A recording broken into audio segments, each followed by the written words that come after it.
Good morning. Back again to see you all on day 12 of YCC, a completely energy packed session for all you youth. I'm sure you enjoyed the last 12 days. We kind of finished our official industry track sessions covering all the industry tracks and discussions that we had lined up with the 3I perspective and in the mode that ensured your voices were heard. Each panel had its experts, had its industry specialists, had its institutional specialists, and obviously had the youth professional and the youth student. So I'm sure you've learned a lot. You, as Big Brain says, you've got your bites in not a minute, but maybe an hour through those each session. And now onwards, we move into a very special segment of YCC. The special sessions that are lined up today are very interesting topics. And while you're going to enjoy this second module of YCC, if I can call it, we're going to also enjoy this morning with a very special guest of ours, who is the speaker for the day. Let me introduce you to Major General Raj Mehta. Thank you, sir, for being here with us this energized morning and taking time to talk to our youth on the very interesting topic of Awake Youth for a New India. I think it's so relevant to have a speaker like Major General Raj Mehta with us for this topic, for the simple reason that he served as an army officer. He's authored books on various defense subjects, right from ballistic missiles to terrorism laws. And he's also commanded an armored infantry unit and with the Rashtriya Rifle sector as the brigadier in South Kashmir in 1997, during which time he even bit a bullet. So I'm honored.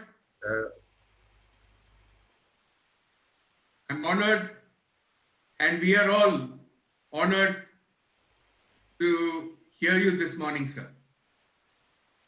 In his current avatar, Major General is also a museum curator and specialist. He started his own company, which is called the Sarthi Museum Consultants, and has been behind, I would say, recreating experiences out of the history of this country and also the military in some very interesting projects. I think we'll not do justice if we don't touch upon those couple of projects that Sarthi Museum and Raj Mehta sir has been involved with. The Punjab State War Heroes Memorial and Museum in Amritsar, working for the Punjab government, was designed, was curated and driven with the storytelling by he and his team. And also, he's worked with us, EDC, people behind Skill Enablers, as well as YCC, in setting up India's best war museum in the Madras, for the Madras Regiment Center at Wellington.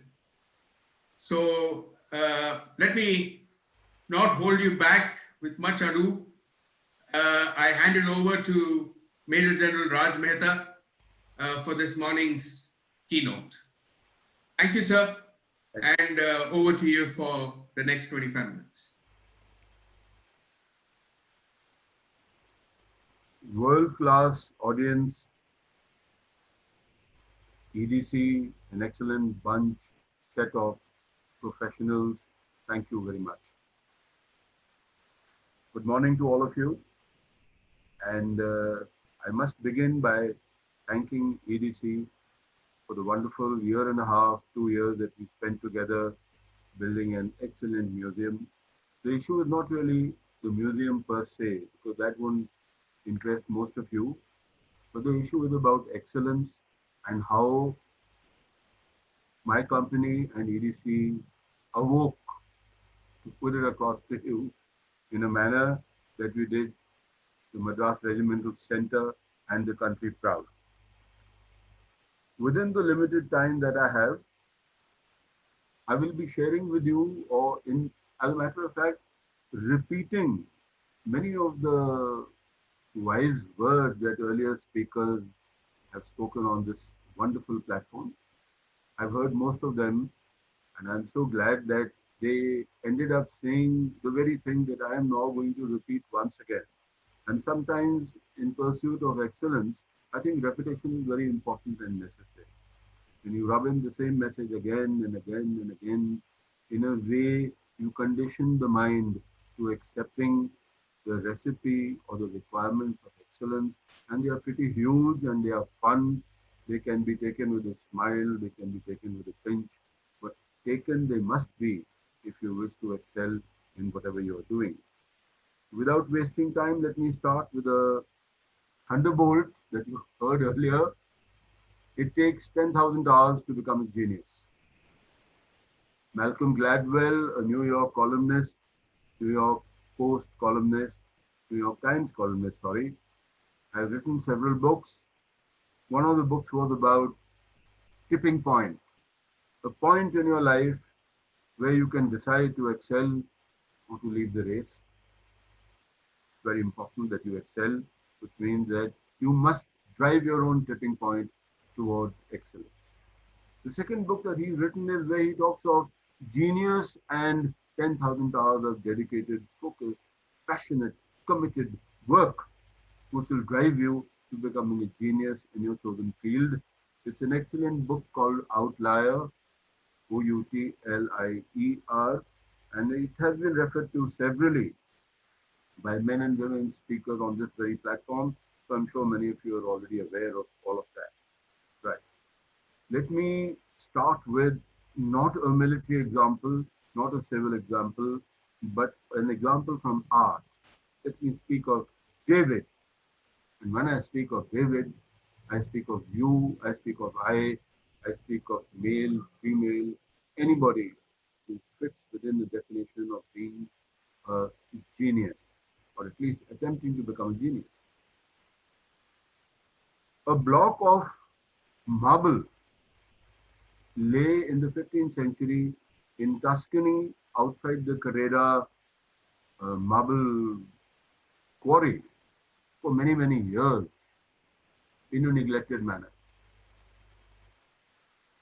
Somebody called Agostino Duccio had tried to make the statue of David, but given up after doing 5% of the work.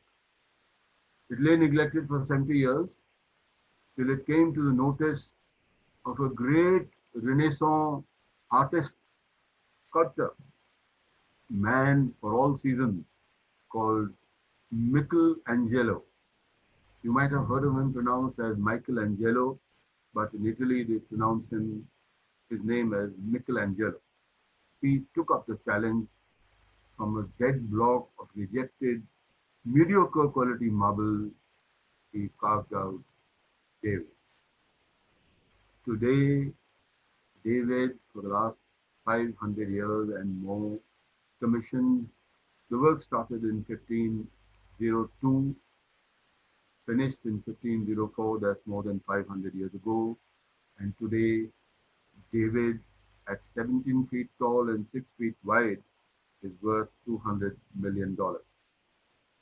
We are blocks of imperfect marble, each one of us, whether 18 or 20 or 26 when Michelangelo began his work, or later on in life at my age, 74. We are imperfect blocks of marble. We have to get chiseled by genius. Who should be the sculptor? You, me, I, us. We must chisel ourselves for 10,000 hours to get into the category of being wonderfully inspired, driven, passionate human beings, men and women, and then live 20, 30, 40,000 years exploiting that genius for the cause of India, for the cause of humanity, the cause of the world. You can start now.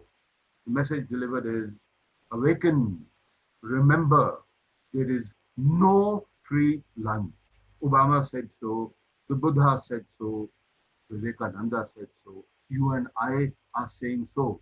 Work, work hard, work passionately, and deliver. And work with focus. Otherwise, it would not be the most visited statue in the world. And here I am talking of you, David, male or female. Why should you not be lauded for history, for eternity, forever? Work hard, passionately, dedicatedly, fail, fail, fail, and succeed, and yet again fail, and yet again succeed. And maybe you will honor India by honoring yourself. A military example emerging from Bangalore. Navjot Singh, age 39, Colonel of the Indian Army, died 9th April 2020 in the middle of the corona nonsense that is going on. This man was a very handsome, brave, capable man. He had been sent to the United Nations by the Indian Army. He got a bravery award equivalent to a Veer Chakra, the third highest gallantry award. He got a Shaurya Chakra for neutralizing terrorists in Kashmir. What happened was he developed a problem with his right hand. It just happened. There was cancer in his right hand. He was amputated while in command. The day after his hand was amputated and he was released from MH Bangalore, he ran 21 kilometers with his men. He remained in command. After that, he went to the desert because his unit was going to the desert. He commanded his unit with great capability. The seniors of the regiment at Bangalore in the Officers Institute remember seeing him dancing with one sleeve flapping with his wife. She's a girl from Trichy, Aarti.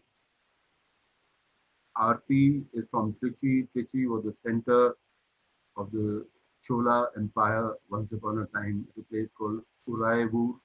She was from there and she showed amazing spirit by pretending, imagining, dreaming that she's still happy regardless of what's going on. He died. She lives. He hasn't died. How can he die? He is you. He is me. You could be Aarti. You could be Navjot.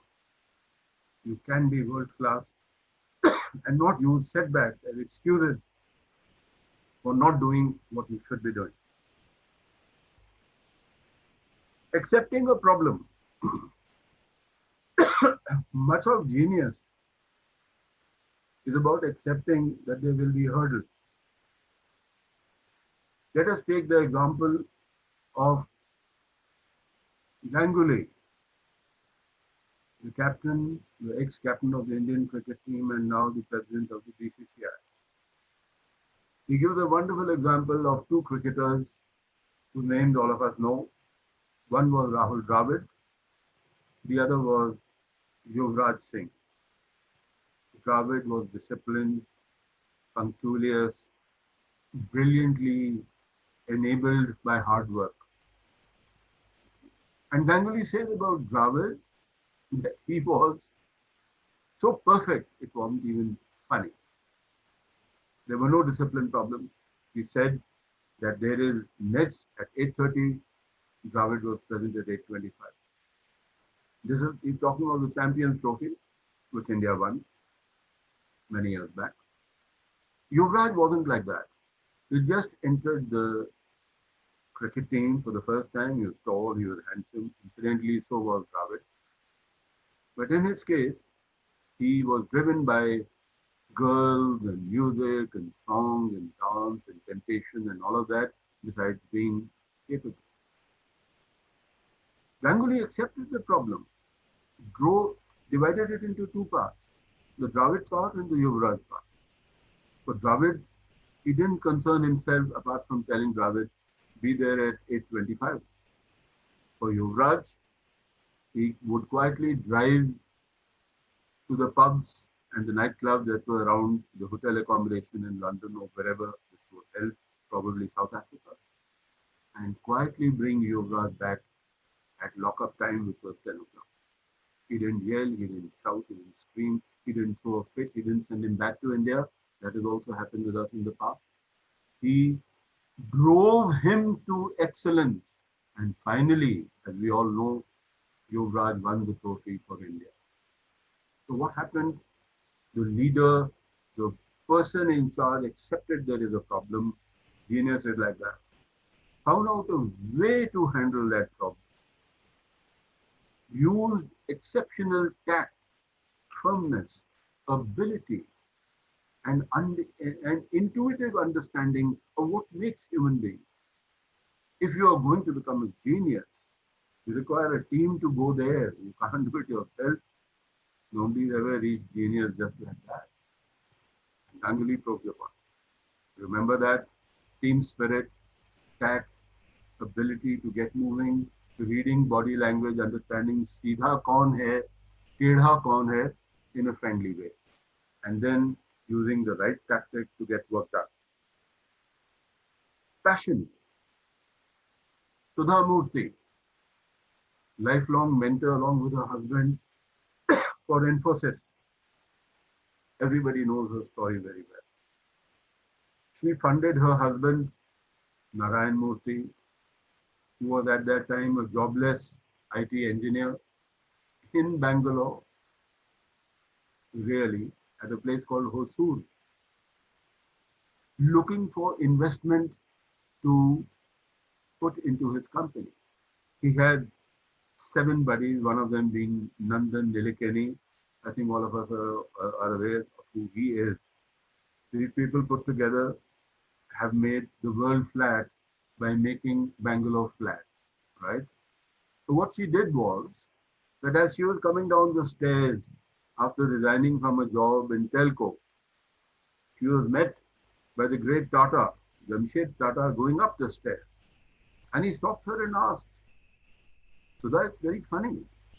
You are one of our best employees. Why are you retiring? Why are you resigning? He said, Sir, I'm going to get married. He smiled and said, Oh God, who's the lucky man? He said, Sir, he's a jobless engineer called Narayan Murthy. So he was appalled. He said, My God, a girl like you would get anybody in the world. Why are you marrying a jobless man? So he turned around and said, Sir, he has good eyes. What a huge compliment to all the men of the world. People who want to have nothing to do with me too. People who want to say in the workplace, we have brothers and sisters, women and men. We respect them. We have great regard for them. Sudha said that. She's a great novelist. She's a great storyteller. She's a great wife, a mother. She is helping to run one of the greatest companies that Bangalore has bestowed in the IT environment, Infosys. Be Sudha, be David, you're in great company, right? Don't forget that in a hurry, right? Babita. Babita is not the actress of the current lady who's got a very well photographed son, Karina. Okay, I don't see very many movies. I don't see her anyway. Not for any other reason except that I don't have the time. Anyway, this girl called Babita was an army officer, lieutenant, writing a letter to me when I was in Baramulla, which was then a town infested with terrorism in Kashmir. I was commanding a division, which is roughly about 25,000 people. And she had just written to me to say, I'm glad to serve under you, formal letter. I said, fine.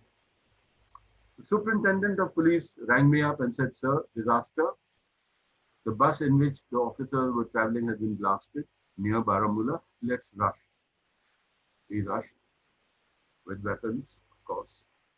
And we found a bus that was tilted at about 60 degrees. Climbing up the bus was like climbing the Himalayas. There were groaning people and there was a blasted terrorist body remains all over the place and things like that. And so we went up and I slapped her face to find out. The doctor had told me do that to see if she was alive. Her eyes were clotted with blood. Pretty girl. All women are pretty. And I said, Babita, Babita, aanखें खोल. तेरे लिए helicopter आ गया है. Helicopter is here to take you. So don't worry. And she opened her eyes and she said, sir, she said in Haryanvi, rough Hindi you can call it. She said, manne badla lena hai. So I will take revenge. This girl was injured. She was an army officer. In her first job, she was drawing a lakh of rupees a month, with CTC being somewhere near 2.5 lakhs cost to company. And this girl, spirited girl, said, Manne badla lena. Later, I and my wife went and met her at the hospital. She had fortunately got injuries that were repairable within a week. But she did ask my wife कि madam sir तो झूठ बोलेंगे, आप बताइए मेरी शादी हो जाएगी ना? Such a warm spirited girl. She's a major today. She's a wife, a mother of two children, free spirited. Aren't there Babita sitting out there in the audience? Of course there are. Hundreds and thousands of them. Indians and global citizens and proud, passionate, hardworking, committed people who will do everything to bring honor to themselves and to the country. Right. Wellness. Geniuses, that includes Einstein, need to commit to wellness. You shouldn't be eating too much of junk food and rubbish. In fact, you should be doing yoga, mental hygiene is as important as washing your hands because of corona. Right? Don't think dirty. Don't think rubbish. Don't think pornography. Think good things. Young people go through a curve of learning and many things happen in their life. I'm not commenting upon that. Happy young people will go through the experience of growing up and, becoming an adult, relationships and all of that. By all means do that. But if you're going to work 12 hours a day, I must joke with you, laugh with you, even boast like a grandpa. I work about 16 hours a day and I'm not too unhealthy, am I? I'm perfectly all right. Yes, I wear specs, but at 74, you're allowed to wear specs. Okay, you might even wear them earlier. You have medical problems. Remain healthy. Look after your body. Look after your mind. Your mind is the last unexplored continent of the world, the continent of serfs. Please look after your mind. Encourage it. Give it mind food. Read a lot. See a lot. Observe a lot. Talk lesser. Observe more. Maintain a diary. Keep connected with the world. The world is reinventing itself in technology every 5 years.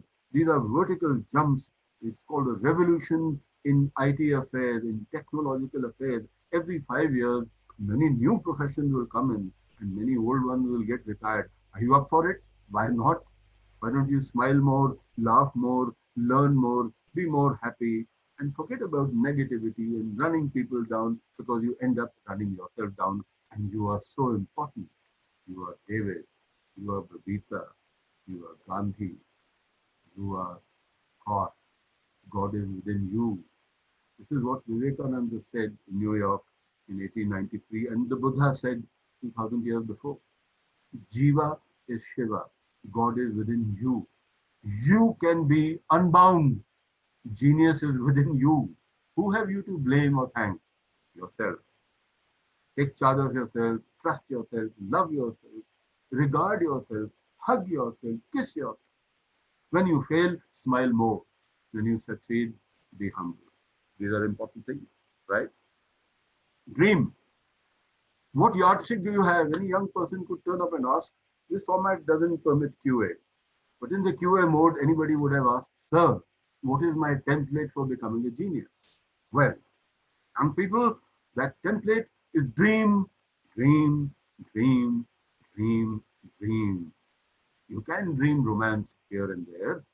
You can dream experiments here and there. Your real dream is your real focus. It is pegging yourself to a dateline, a timeline, and saying, by so and so, I should have done this. And then working sufficiently hard and with joy, making work into great fun, laughing at hard work, cheating on hard work. You know what I do? I tell myself, I don't use an alarm clock. I tell myself, I'll wake up at 3. Actually, I cheat and wake up at 2:30. And I laugh to myself and say, I have half an hour to freshen up, get ready, have a cuppa, and still be ready for work at 5 to 3, not at 3. I have cheated on 5 minutes of extra time. This makes you laugh. People think you might be eccentric, but sometimes being eccentric helps us. You know, grandfathers should be a little eccentric and do this kind of cheating and encourage their grandsons and granddaughters. If we do this kind of healthy cheating, right? Remember that. Last point, look ahead. Look ahead and maybe you'll make a huge break. Let me give you an example, and that's my last one, hoping to finish on time. I got shot when I was a brigadier. For people who don't understand military ranks, and many of you probably do not, a brigadier was earlier the rank of an inspector general of police, but today it is equated to deputy inspector general of police.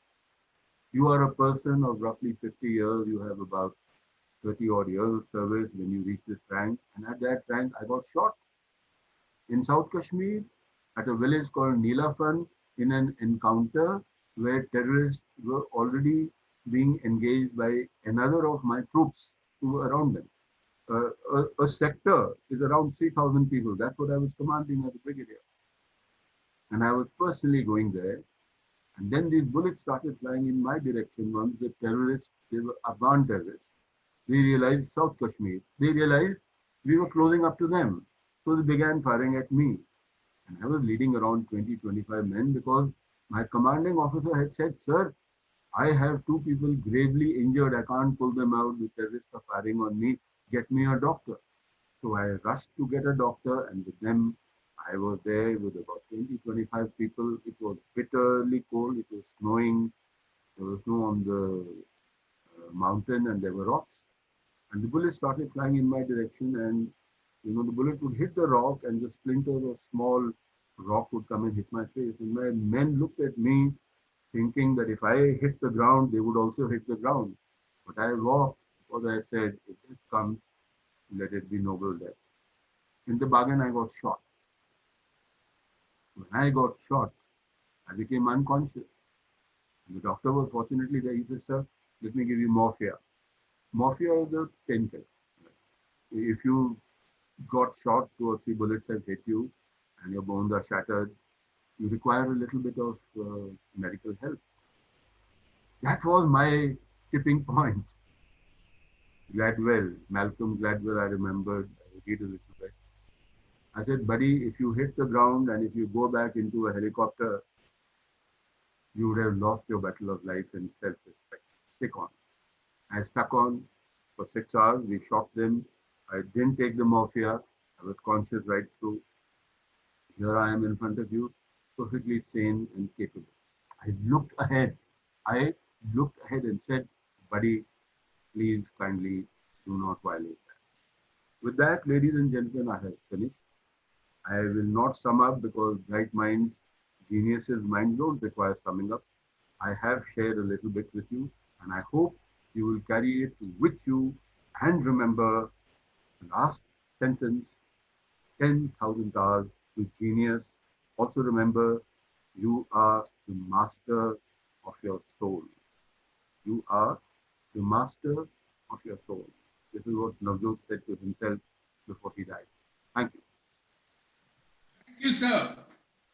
It was really words of knowledge. I think thanks for helping us and teaching us to dream. The power of dreams, I guess, is what every youth would need to pursue and then cheat themselves in a nice way to achieve it. I think very well said. You've inspired us to think beyond David's, to think beyond Babita's, and to, I think beyond the Siddhus. To be able to build resilience, to build character, and to be able to unleash the best qualities of one by understanding your soul and being able to achieve larger things with higher purposes. Thanks for inspiring us. Thanks for being at YCC. And we get started with the firecracker kind of session in less than a minute. It's 9:30 already. The first one is Converging Industries. It's the special session tracks. So it's a lovely subject and a lovely panel. So don't miss that. We have 11:15, another very interesting session on visual profiling. So how do you make yourself, I would say, employable? I think so. Tune in. 1:30 is the Global Citizen track, where we have a large amount of our brothers, Indians in different parts of the world sharing their experiences. So it's about being beyond Indian shores. And we have our 3:15 session, which is on alternate professions. So a very interesting mix of passion and what makes you what you are. So don't miss that. 3:30 is the YCC Future Stars parallel track that would happen from a perspective of the startup competition that is running along. And we have a 5 p.m. Seven Sounds entertainment session. And we have Picking Our Brain at 5:30 with the third semi-final of the quiz. So it's an action-packed day. And stay tuned, stay active, and make your mark. So have a great day, guys.